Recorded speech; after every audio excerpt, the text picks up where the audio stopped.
So, andito na po, pakinggan po natin ang salita ng Panginoon. Let's welcome Pastor Ted Doliete.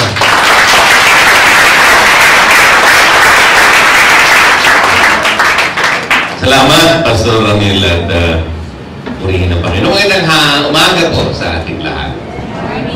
Okay, ako po ang smaller version ni Oriel.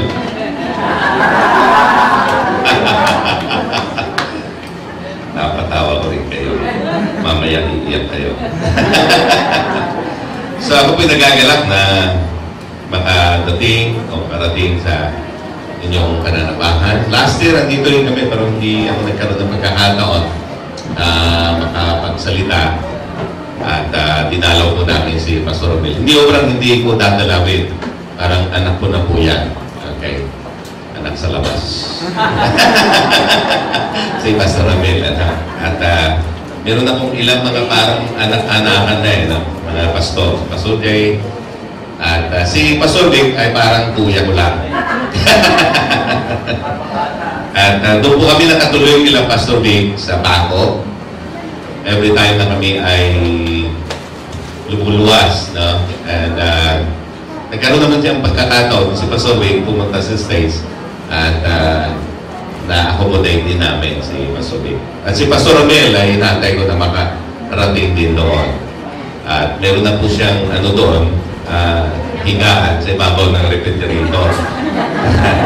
Ang unan po ay tawali. Parang si Puronto. Si Janang Marciano. Okay, kumusta po kayo? Okay.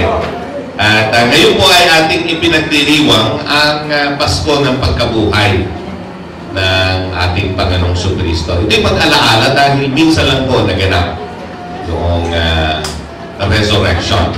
Okay? So, hindi na po ako nagdala ng mga ikangay slides or dahil gusto kong matuon ng gusto ang inyong pansin sa pakikinig.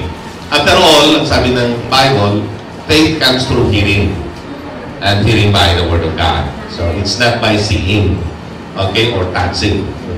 It's by hearing. Although nakakatulong yung mga at lagi na kami ginagawa sa States. Pero minsan ay parang mas epektibo yung walang hindi divided yung attention. Right? And gusto kong hingin sa inyo yung undivided attention ninyo. Parang hapon eh. Maligam-gam kasi sa labas at saka dito ay ano din. So anyway, salamat sa Panginoon. Nakita ko mga kabataan, masigla sa pagsamba, sa pagpupuri sa Panginoon. At kami ni Pastor ay 3 oras bago ika-6 ng Abril. Araw pa lang, hindi oras na. So, gusto ko i-remind ng bawat isa na ang tangi ko lang pong magagawa sa umagang ito ay pangaral. Okay? Magturo, maghayag. Okay? So, that's the only job I can do. But to make you understand, to make you comprehend, the message is no longer my job. Okay? It's between you and the Spirit of God. Gagawin ko yung aking bahagi at nakadepende na sa inyo kung kayo ay bukas sa Espiritu Santo. Okay? Ang kalahati ng pagpapala ay inyong matatanggap sa umagang ito. Ang kalahati. Ang kabuuan nito ay yung paglabas ninyo, yung pagsasakatuparan nito. And again, it depends on the empowerment of the Spirit, okay, for you to be able to translate the message into action. Yung mensahe ay, ang kabuuan ng pagpapala nito ay yung pagsasakatuparan. Pwede kayo kasi maging knowledgeable, no? Theoretically, it doesn't mean you have learned. Okay? Kasi nga, true learning it involves changes. Okay? And in changing, it involves growing.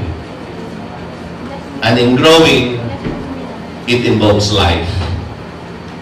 Without life, there is no growing, there is no changing, there is no learning. Okay? So, again, to remind us, it's easier to come to this sanctuary, or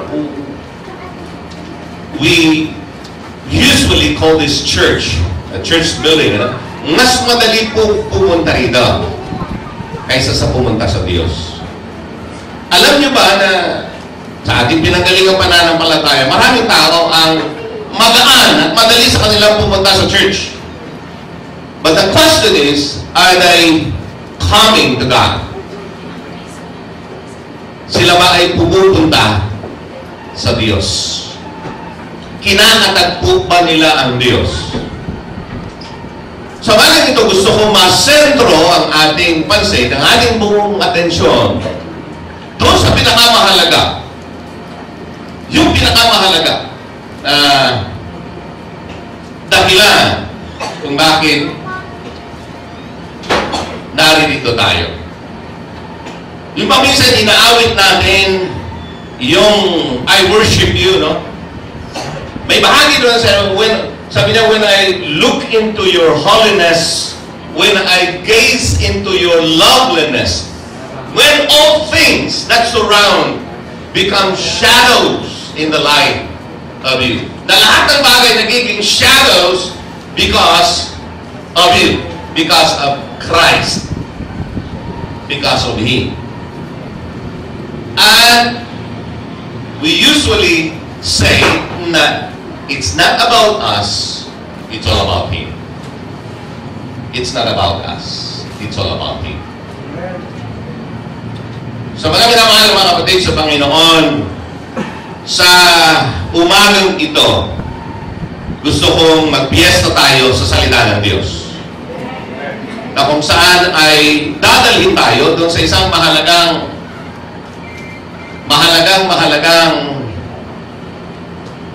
persona ng ating pag-aaral. Pansamantala, samahan po ninyo ako sa ating nagbubulay sa unang Korinto, kabanatang 15. 1 Corinthians chapter 15, verse 1 to 4. And I'd like to request the congregation to please rise in respect or in reverence to the Word of God.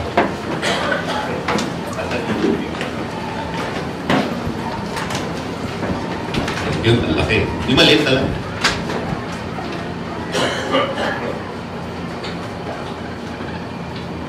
Thank you. 1 Corinthians chapter 15 verse 1 to 4. Ito ang sinasabi po sa NIV. Now, brothers and sisters, I want to remind you of the gospel I preached to you, which you received and on which you have taken your stand.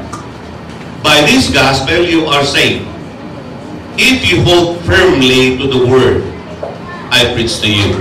Otherwise, you have believed in vain. For what I received, I passed on to you as of first importance, that Christ died for our sins according to the Scriptures, that He was buried, that He was raised on the third day according to the Scriptures. Praise be unto God for the reading and hearing of His holy word. Shall we pray? Let us pray. Again, our loving God, our dear Heavenly Father, we humbly come before your holy presence. We acknowledge, Lord, that you are here, and you are what matters most in our gathering. You are the reason why we have come to this place, to celebrate your goodness and your faithfulness in our lives. Father God, we ask you to make us worthy, make us holy, acceptable as we meditate upon your words. Speak to us, Father God, and allow your Spirit to move freely and mightily in our midst, even in our hearts. Father God, we thank you, and we would like to commit to you this time of meditation. Be glorified in our midst, and allow yourself to be experienced in a special way. Father God, thank you so much. And, we thank you for this time that we can enjoy your holy and living word. This we pray in the most wonderful name of our Lord and Savior Jesus Christ. Amen. You may all be seated.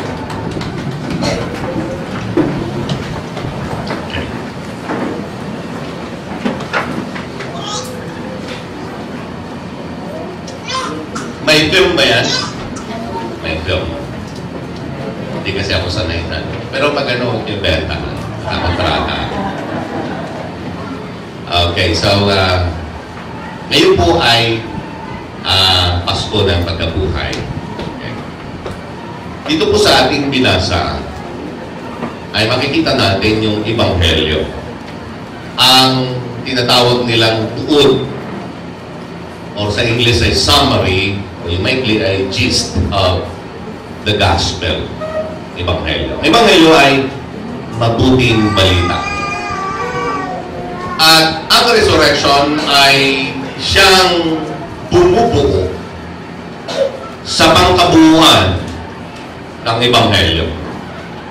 In fact, ito ang cornerstone ng Kristyanismo. Na katuluan ng Kristyanismo. The resurrection. Ito ang peculiarity or uniqueness ng ating pananampalataya, ng ating pinaglilingkuran, ay hindi nanatili sa libingan. Tayo ay naglilingkod at sumasamba sa buhay na Diyos. Amen? Amen. So, ang sabi ni Apostol Pablo ay sa saling Tagalog, ipinapaalaala niya sa mga kapatiran sa Corinto yung aral na kanilang tinanggap. Okay? At kung saan ay kanilang pinanananganan. Pakibasa nga sa saling Tagalog. May mayroon na nga ng Tagalog na Bible. Walang magpapahiram? Okay. Maliit. Okay. Ang sabi dito, at ngayon ipinaaalaala ko sa inyo, mga kapatid, ang mabuting balita na ipinangaral ko sa inyo. Iyan ang Ebanghelyo na inyong tinanggap at naging saligan ng inyong pananampalataya. Sa pamamagitan nito'y naliligtas kayo. The word naliligtas dito ay as if it's in the present perfect tense. Ano ba sa Tagalog yun? Sa isang pangkasalukuyang ganap, okay, na panahon. Ito ay buo na nagpapatuloy. It's also in the present progressive tense. Okay? Ang makahalagang yung pananampalataya ay ating pong naunawaan sa biyaya ng Diyos, sapagkat without faith, it is impossible to please God. Okay? At hindi maaaring mag-survive ang pananampalataya apart from the Word of God, because the Word of God is the only source of what? Truth. Right? The Word of God, the Bible, is the only source of truth. At ito rin ang siyang magpapalago sa ating pananampalataya. No more, no less. Hindi pwedeng lumago ang pananampalataya mo sa mga Christian activities lamang without the Word. Kahit gaano ka kasikla, apart from the Word of God, you won't grow in faith. Iba nga sabi ka nga dyan, ang faith na yan is not your own faith. It is the faith of Jesus Christ. The faith of Jesus Christ you have received. Okay? Because God was so merciful na kung saan kinahabagan tayo, binuksan ang ating kaisipan. So, ito pong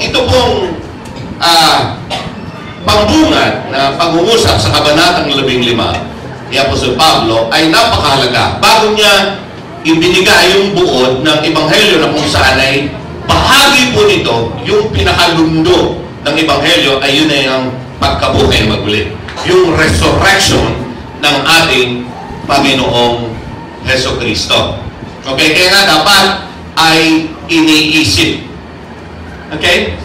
Kaya nga kailangan maipahayag ang Ebanghelyo upang mayroong marinig ang tao. Upang matapos siyang makarinig, siya ay sasampalataya sapagkat doon nagpapasimula ang pananampalataya sa pakikinig ng salita ng Diyos. At kapag siya'y sumampalataya, siya'y tatawag sa Panginoon, at kapag siya'y tumawag, siya'y maliligtas. Ang sabi ng Romans chapter 10, verse 9 and 10. Okay? Anyone who calls upon the name of the Lord will be saved. Di ba? Pero sabi doon sa verse 14, I think verse 11 yun, ano? Pero paano nila tatawagan yung hindi nila sinampalatayanan? Paano nila sasampalatayanan yung hindi pa nila naririnig? Di ba? Paano sila makakarinig kung walang mangangaral? Paano mangangaral kung hindi sila sinugo? Kaya sabi doon sa verse 15, pagkagaganda na mga paa ng mga nagdadala ng mabuting balita. No? How beautiful are the feet of those who bring good news. So, kaya nga dito sa talatang 3 at 4 na siyang pinakabuod ng Ebanghelyo, sabi ni Apostol Pablo, sapagkat ibinigay ko sa inyo itong pinakamahalagang aral of all teachings, of all doctrines. Ito yung pinakamahalaga. At mamaya, dadali ko rin kayo sa isang hangarin. Dito, yung pinakamahalagang aral. Na una, sabi niya Apostol Pablo, ay natinanggap ko rin. Ibig sabihin, binigay ni Apostol Pablo kung ano yung meron siya at kinukonsider niya yung meron siya na pinakamahalagang aral. Sapagkat, pwede ka lang magbigay nung meron ka. Hindi ka maaaring magbigay nung wala ka. Again, to clarify, you can only give what you have. Kaya kapag ang Ebanghelyo mo ay questionable, ang maibibigay mo rin ay Ebanghelyo na questionable. Sapagkat yun ang tinanggap mo. Kung ano meron ka. Di ba? Yun ang maaari mong ibigay. Kaya kapag ang kaligtasan sa iyo ay hindi malinaw, pwede mong ibahagi ay hindi malinaw. Kapag malinaw, malinaw din. May kasabihan ka, only true disciples can make disciples. Okay?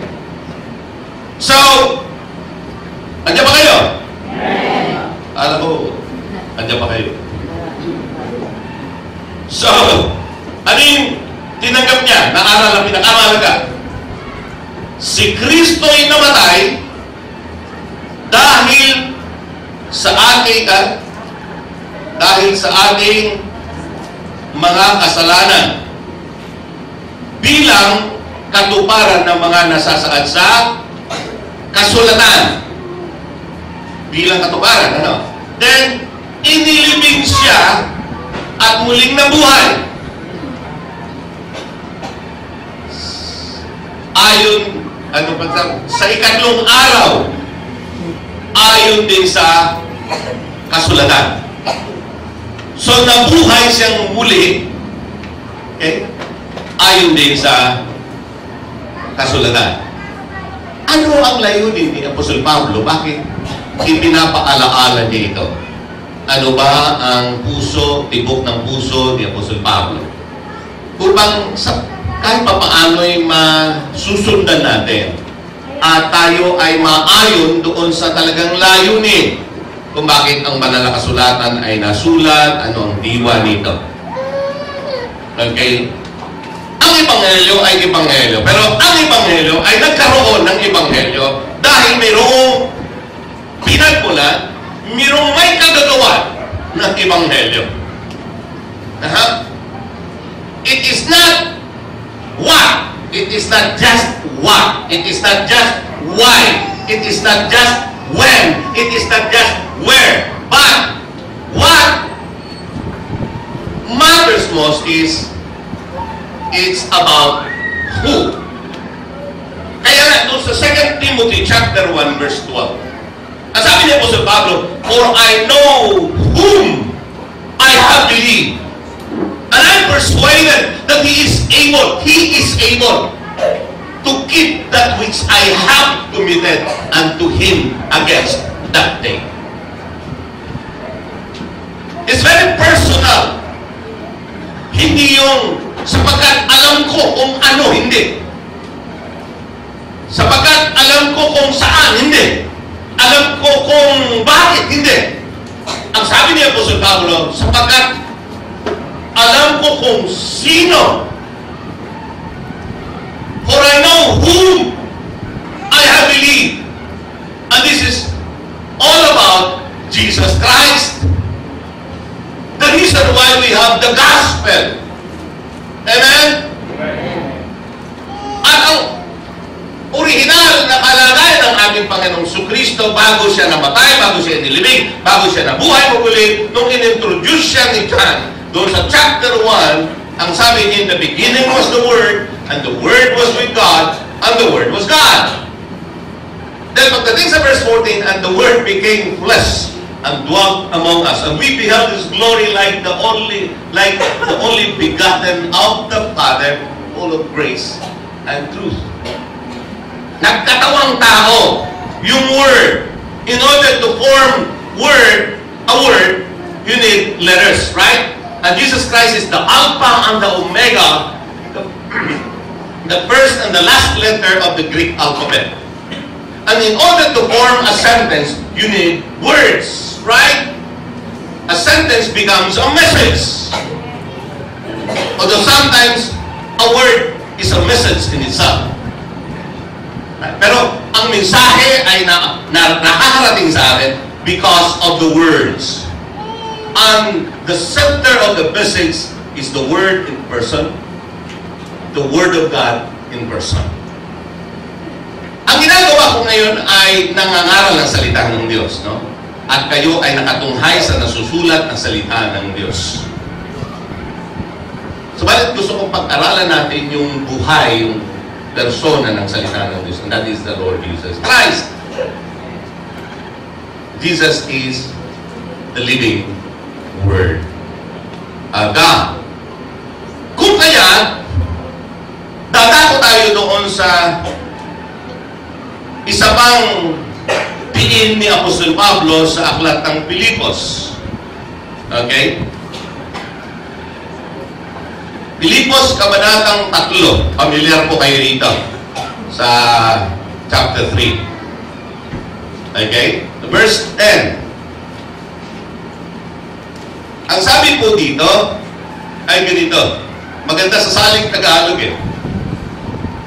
Ang tanging hangarin ko ngayon ay lubusang makilala si Kristo, maranasan ang kapangyarihan ng kanyang pagkabuhay na maguli. So nakita niyo, mayroong pagkabuhay na maguli, pero yung pagkabuhay na maguli ay presented by kapangyarihan ng kanyang pagkabuhay na maguli.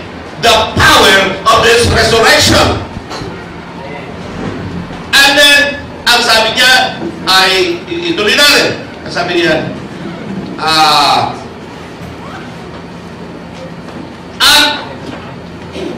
makihati sa kanyang mga hirap at matulad sa kanyang pati sa kanyang kamatayan at sa pag-asang ako may muling bubuhayin.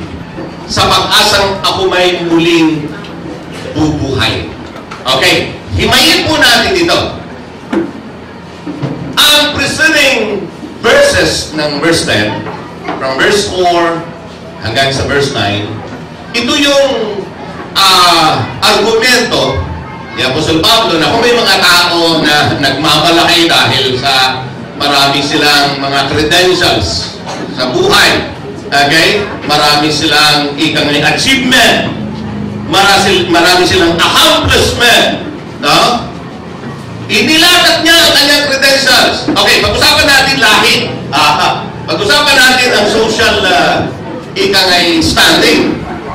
Pag-usapan natin ang religious, spiritual standing. Pag-usapan natin, sabi niya, higit ako sa lahat.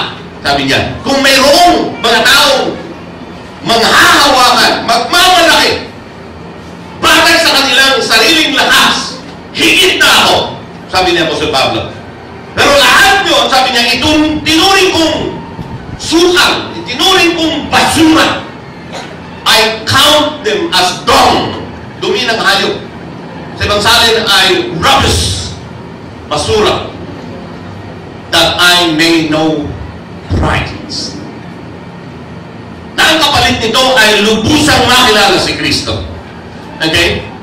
Nitong pagkakataong ito ay kilalanan niya ang Panginoong Kristo. Somehow, maalam na si Apostol Pablo sa Panginoong Jesus. And yet, pagdating doon sa verse 10, no? Ang tanging hangarin ko. Kung kanina ay pinakamahalagang aral, ngayon naman ay yung tanging hangarin ko of all His desires.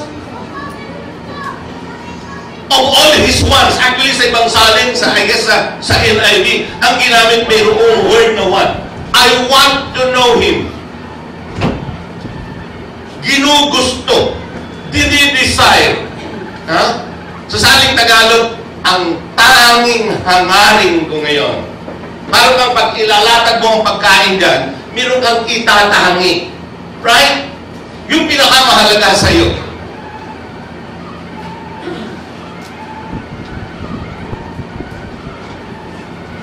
At yung pinakamahalaga sa iyo, okay? Yun ang unang pinupunta mo. Yun ang inuuna mo sa lahat. Bakit? Yun ang pinakahangarin mo.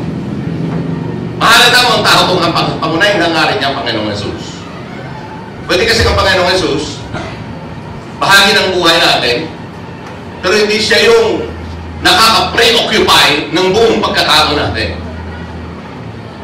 Okay?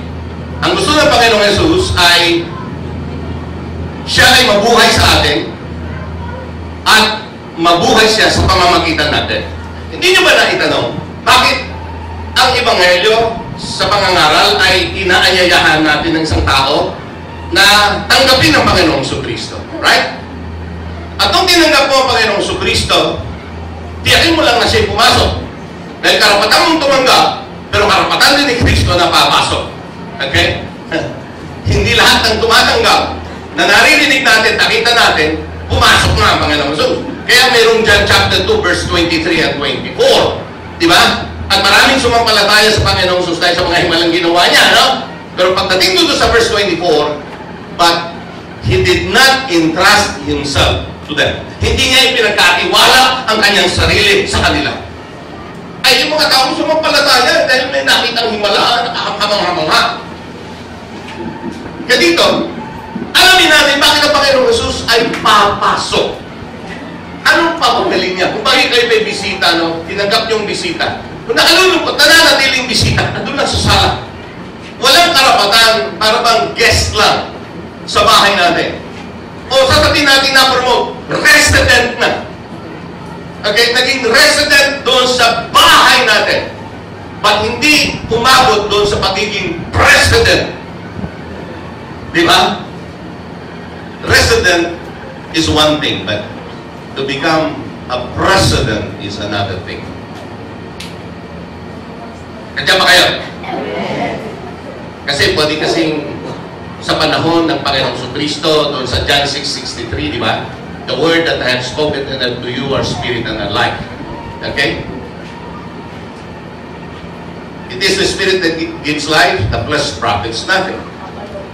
Tapos yung mga aral, yung mga tao, tapos marinig yung totoong aral, yung pinakamalagang aral, sino makatatanggap ng aral niya?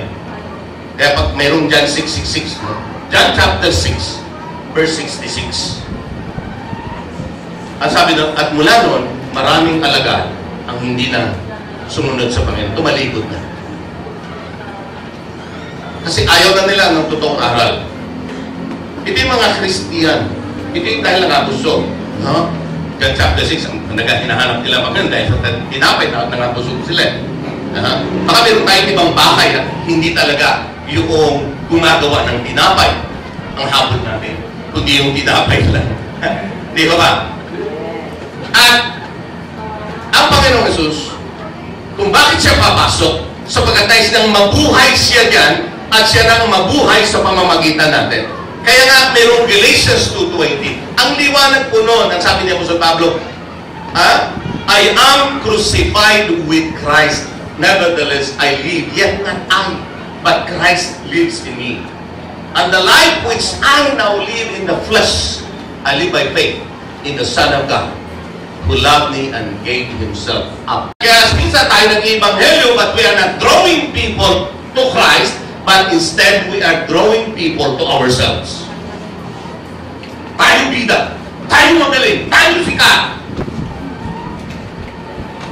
Be sure when you share the gospel, your intention is to bring or to draw people to Christ. Not to where, not to why, not to what, but to who? Christ. Hindi sa pastor, hindi sa sino pa man. Dapat nawawala tayo sa ating sarili. Kaya nga ang liwanag, kaligtaan niya kanyang sarili. Let him deny himself. Take up his cross and follow him. Pero isang pinakamahirap gawin ay yung kaligtaan natin ng ating sarili.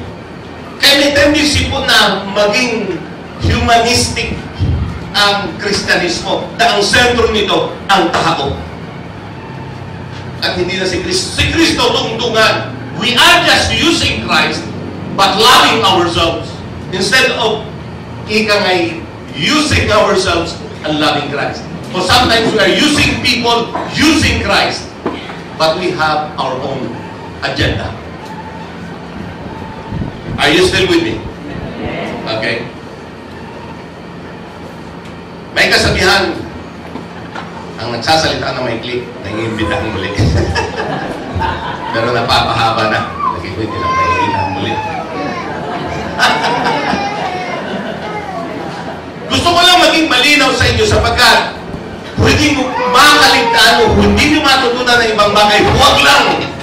Itong pinakamahalagang aral at ang pinaka-tanging hangarin ng isang kapatid natin, Apostol Pablo, na nagsasabing ang tanging hangarin ko ngayon ay malubusan, makilala ang Panginoong Jesucristo. Nung sinabi niyang makilala, hindi head knowledge, hindi theoretical knowledge. It's all about intimacy.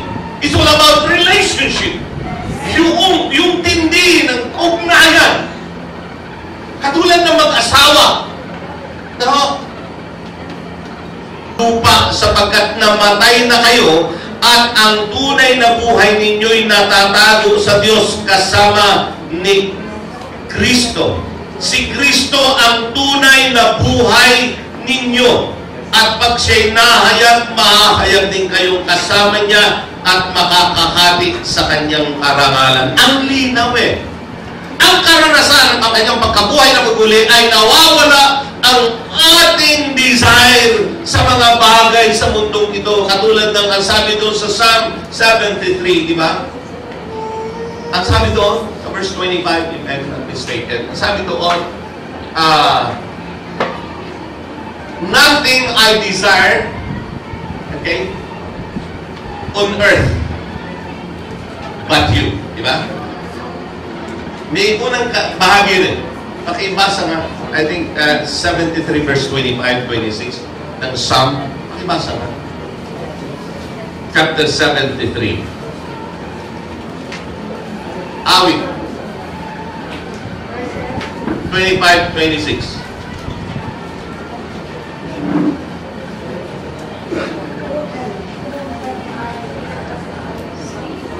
Whom have I in heaven but you? And on earth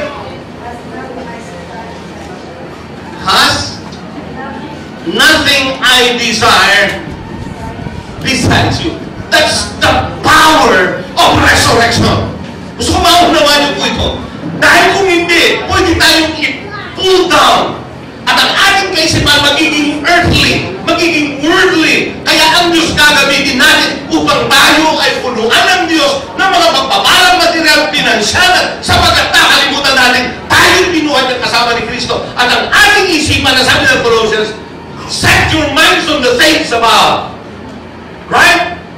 Nalulungkot maraming Kristiyano ang kanilang isip ng dirito sa mundo. Hindi masarap, hindi masamang mangarap. Hindi masamang tayo ay magkaroon ng mga pagpapalang material, pinansyal, pero hindi yan ang end in itself. It is just a means to an end. Right? Are you still with me? Yes. Mga minamahal na mga kapatid sa Panginoon, ang Panginoong Kristo ang siyang tunay na kayamanan natin. Look unto Jesus, the author and finisher of our faith. Kaya kami mag-asawa, we see to it na yearly pumupunta kami dito.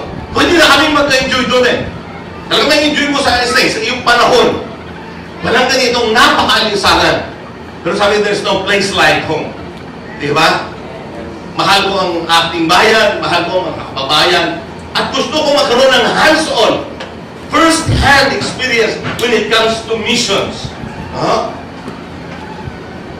At kung ako may pagpapala, I see to it na ako'y katiwala lang ng Diyos. Pero ang mindset ko, tulad sinasabi ng Bible, ay ang langit. Ang daming simple principles sa Bible na minsan ay nakakaligtaan natin. Like, for instance, 1 Timothy chapter 6, diba? Verse 6, 7, 8. Meron ka makakain, meron ka mainom. Pasya ka na. Diba? Because godliness with contentment is great gain. Kapag ikaw, yung iyong isipan, yung puso mo, ay talagang nakasentro sa Panginoong Kristo, yung godliness, magkaroon ka ng contentment, yun ang totoong kayamanan. Ang totoong kayamanan. Alam niyo ba kung bakit napakalagang nakilala natin ang lubusan ng Panginoong Kristo? Sapagkat siya yung madadatnan natin sa langit. Hindi mo siya kinilala dahil lang sa langit. Katulad ng iba na nag-aasawa dahil may mansyon, yung mapapangasawa. Kaya, nung unang gabi niyayakap pero nakatingin sa chandelier. Di ba? Nakatingin sa malalaking kwarto ng bahay. Abay, kaya namin kinilala ang Panginoong Jesus, hindi dahil sa langit. At kung hindi niyo lubusang kilala ang Panginoong Jesus, pag napunta ka sa langit, ma-out of place ka. May naranasan nila kung pumunta sa isang bahay na napakaganda.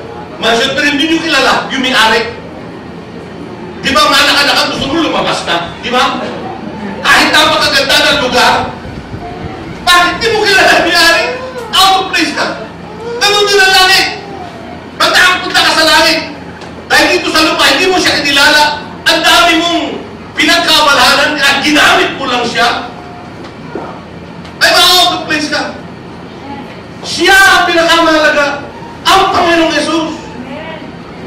Tama yung lumang awit ng mga papuri, di ba? Aking kaibigan, aking dalangin, di ba? Dinggin ang awit.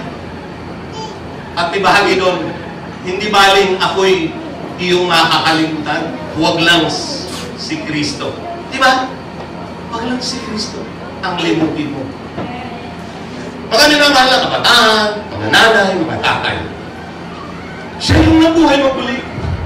At yung pagkabuhay na maguli, may dala itong kapangyarihan. Yung pagkabuhay na maguli, pag-isipan at ang dami natin, maroon na sa langit habang tayo nandirito sa lupa. ay tayo ay nandun na sa tinatawag na resurrection complex na tinatawag. Meron tayong complexion na tayo ay hindi na tagalupa. At yun naman ang totoo. We are in this world, but we are not of this world. That's why do not love the world, nor the things of this world. Just use those things, but don't love those things. Money is a good servant, but a terrible master. That's why the Bible says, do not love money. Because the love of money is the root of all evil. Okay? Kaya, marami na mahal mga kapatid sa Panginoon sa umagang ito. Napakahalaga po na yung kapangyarihan ng pagkabuhay na mag-ulit ng Panginoong Jesus, mabago yung mindset natin. Dahil kung hindi, laging ang ating paring isipan ay kung paano tayo yayaman. Kung paano tayo giginhawa. Kung paano tayo magiging kilala at sikat. Are you still with me?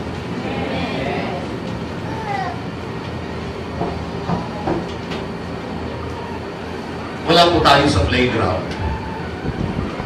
We are in a battlefield. Always remember that. And as believers, we cannot afford to put our arms down. Okay? Hindi natin dapat ibinababa ang ating mga sandata. Especially, itong panahon ito.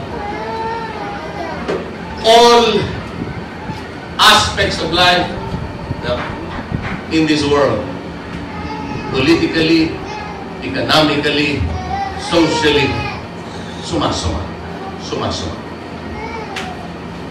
Kagabi ay nagkaroon ng blood moon, the third blood moon, di ba?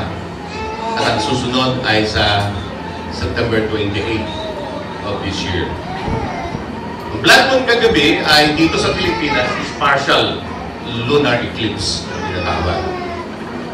Pero sa Indonesia raw ay total lunar eclipse na kung saan ay dahil doon sa pinombral ng mundo ay nagiging pula. And I just want to remind you, the sky is God's billboard. Kaya kahit yung mga taong hindi nagbabasa ng Bible, wala silang may dadahilan. Ang Diyos ay mayroong babala. Mayroong paalaala. Laki ng billboard ng Diyos, ang langit. And there is a strong possibility that this year, I'm not setting a date. But don't you know that this year, 2015, is another 7 years of the 21 markings na tinatawag. 1994, September 15 of 1994, nag-collapse ang Islamic scene sa New York. September 15. And then, after 7 years, 2001, to be exact, September 17, 6 days after 9/11, bumagsak ang Dow Jones ng 684 point something points. After 7 years, again, 2008, to be exact, September 29. Puro September, no? 29 naman. Ang points na pagbabagsak sa Dow Jones ay 777.7 points ang bubagsak sa stock exchange. 2015, another 7 years. And it might happen again.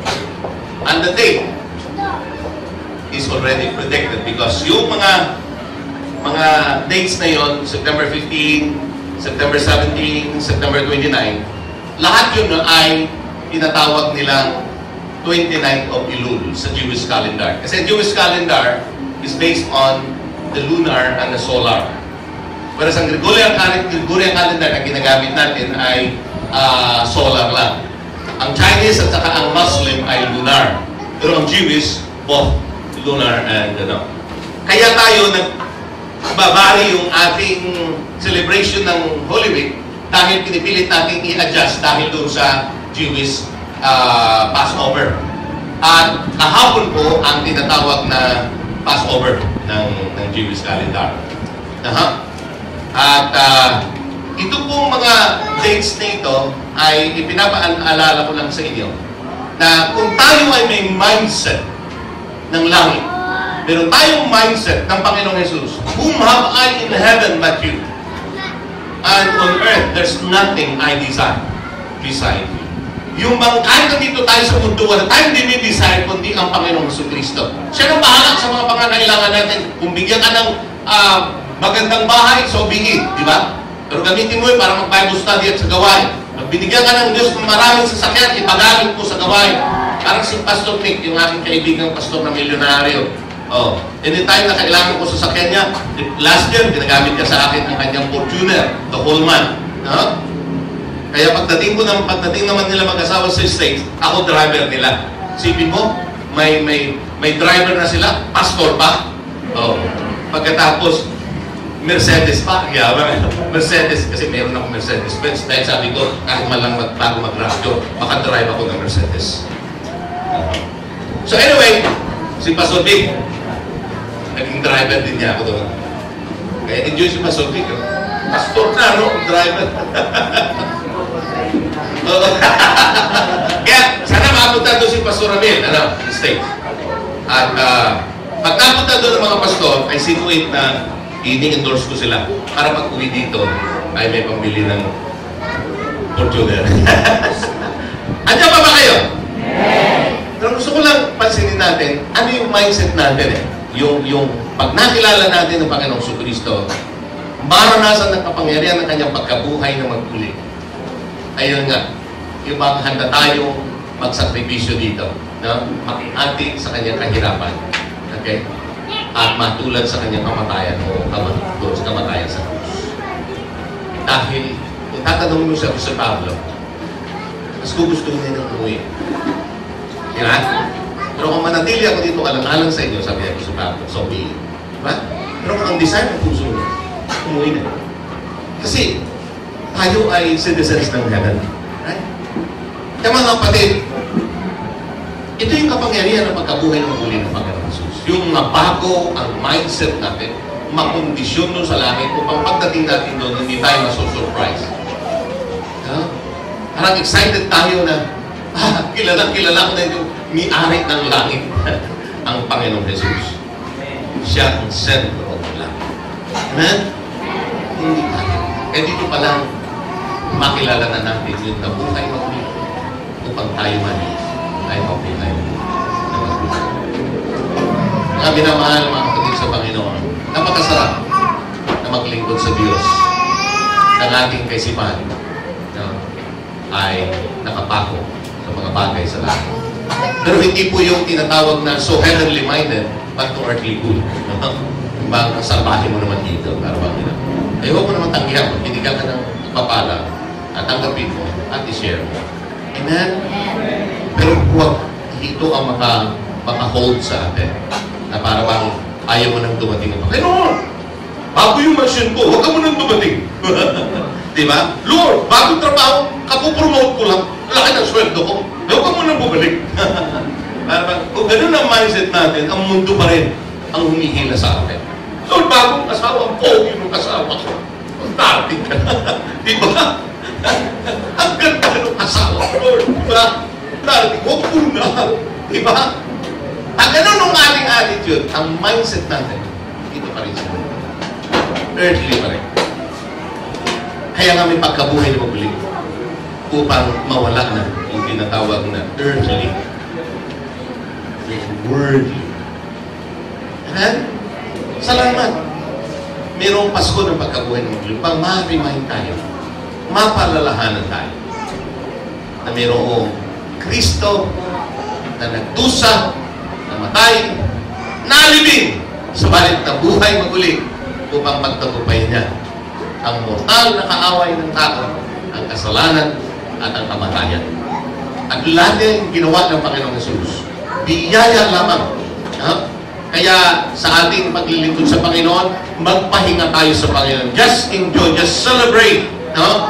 Don't exert effort as if ikaw ang gumagawa ng dahilan para mapunta sa langit upang ikaw ay ma-promote. No. It's all by His grace. Sapagkat siya lang ang karapat-dapat tumanggap ng papuri. Ang reward para yun sa atin kung mayroon tayong pagsusumikap na maging tapat sa Panginoon. Mabuti at tapat. So, tinutuo ko yung 3 oras. No? At ito yung may magandang paalaala sa bawat isa sa atin. Isang hamon ng ating isipan ay maranasan natin yung kapangyarihan ng kanyang pagkabuhay na magmuli. Alam niyo ba, pakilala natin ang Panginoon Kristo to add yung bonus na gano'n. Alam niyo ba ang ilang pakinabang na kapag kilala mo ang Panginoon Kristo? Because Jesus Christ is the way, the truth, and the life, right? No one comes to the Father except through me. Tatlong bagay lang po gusto ko i-share. To know Christ, to know the truth, is eternal life. John 17:3. Diba? And this is eternal life, that I may know thee, the only true God, and Jesus Christ, the only Son. So, ang reward, hindi actually reward. The gift, the grace of knowing the truth, knowing Christ, is eternal life. Pero aside from eternal life, sabi doon sa John chapter 8, verse 32, ye shall know the truth, and the truth shall set you free. Alam niyo ba yung know there, the word know, means intimacy. Hindi hit knowledge yun. Kasi nga, ang preceding verse 31 says, sabi, if you abide in my words, then truly you are my disciples, and you shall know the truth, and the truth shall set you free. If you obey, if you apply, if you translate the message into action, then there is actually a tendency for you to know Christ, the truth, personally, and the truth will set you free. Sino magpapalaya sa iyo? Not the message, but the person of the message, Jesus Christ. Okay? So, it means ang bonus doon ay freedom or liberty. Okay? And you shall know the truth, and the truth shall set you free. At ang huli, Proverbs 9:10. Familiar kayo doon. The fear of the Lord is the beginning of wisdom. And the knowledge of the Holy One, who is the Holy One? Jesus Christ.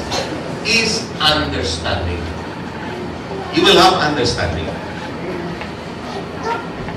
In order to understand what life is all about. Pag nakunawa mo ang kahulugan ng buhay, ang sarap ng buhay para kay Kristo. Nauunawaan mo bakit. Bakit? Kasi kilala mo ang banal ng Diyos, ang Panginoon Kristo. Sabi niya po sa Pablo, ang tanging hangarin ko ngayon ay lubusang nakilala si Kristo. Maranasan ang kapangyarihan ng kanyang pagkabuhay ng buhay at makihati sa kanyang kahirapan o hanggang kamatayan o sa krus ng pagkalbahe. Verse 11, sa pag-asang ako may muli bubuhay. At sa ating magwakas, gusto kong umawit para sa iyo. Bihira na po akong umawit. Pero gusto kong i-conclude ang mensaheng ito. I-board na lang siguro para hindi ako magawin.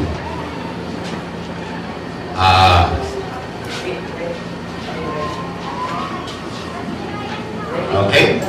Good. Kahit ayaw nyo akong mamawit, aawit ako. Sa ayaw nyo, sa gusto.